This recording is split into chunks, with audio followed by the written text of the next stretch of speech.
Nós vamos agora aplicar a primeira lei da termodinâmica nas transformações gasosas que a gente já estudou nas aulas anteriores. Então vamos lá. Transformação isotérmica. Você já sabe que a temperatura ela permanece constante. Como é que entra as variáveis termodinâmicas?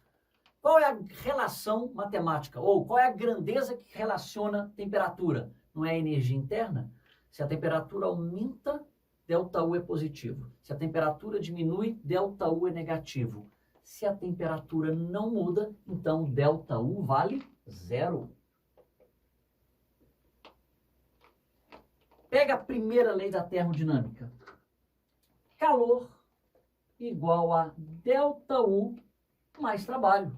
Sendo que agora o ΔU vale zero. Ou seja, a primeira lei se reduz a calor igual a trabalho. Moral da história. Na transformação isotérmica, todo calor recebido é 100% convertido em trabalho. Fazendo no desenho aqui, ó, se esse gás recebe calor, tudo que ele recebe, ele gasta realizando trabalho. Transformação isovolumétrica. O êmbolo é fixo. Ele está preso aqui. Lá o êmbolo era móvel. Bom, na transformação isovolumétrica, o que a gente sabe? Que o volume é constante. E se o volume é constante, qual é a grandeza relacionada à variação do volume? Não é o trabalho? Se o trabalho é positivo, o volume aumenta. Se o trabalho é negativo, o volume diminui. Se o volume não muda, então não tem trabalho. O trabalho é zero. A equação da primeira lei?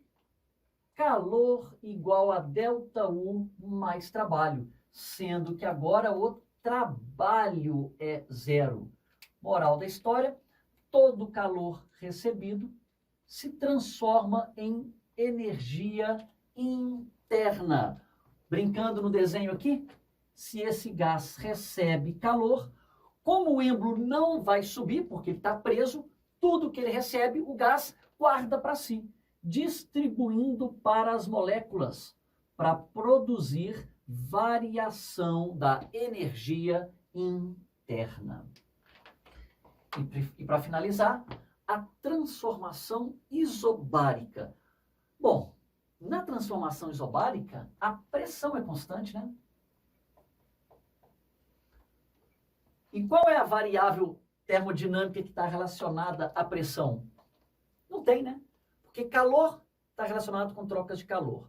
ΔU com variação de temperatura. E trabalho com variação de volume. Qual delas está relacionada com a pressão? Nenhuma delas. Então, na transformação isobárica, a pressão é constante e nenhuma variável termodinâmica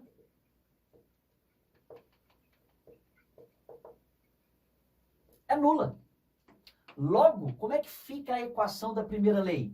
Calor igual a ΔU mais trabalho. E fica desse jeito.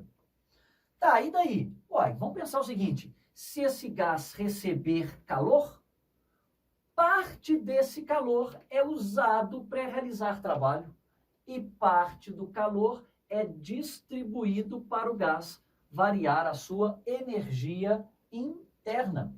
Se você pensar bem, como na transformação isobárica, o gráfico de pressão por volume, no caso aqui eu estou desenhando uma expansão isobárica, a pressão não é constante?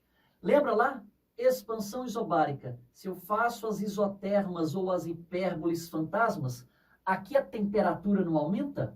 Se a temperatura aumenta, então eu já sei que ΔU é positivo. A seta indica que houve expansão, que o volume aumenta. Se o volume aumenta, o trabalho é positivo. Positivo somado ao positivo, não dá um valor positivo? Só que eu quero chamar a atenção agora, não é para o sinal.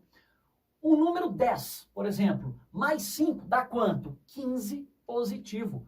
O calor vai dar positivo e o valor dele é maior do que cada um individualmente. Ou seja, na transformação isobárica, o calor recebido é necessariamente maior que o trabalho e necessariamente maior que ΔU.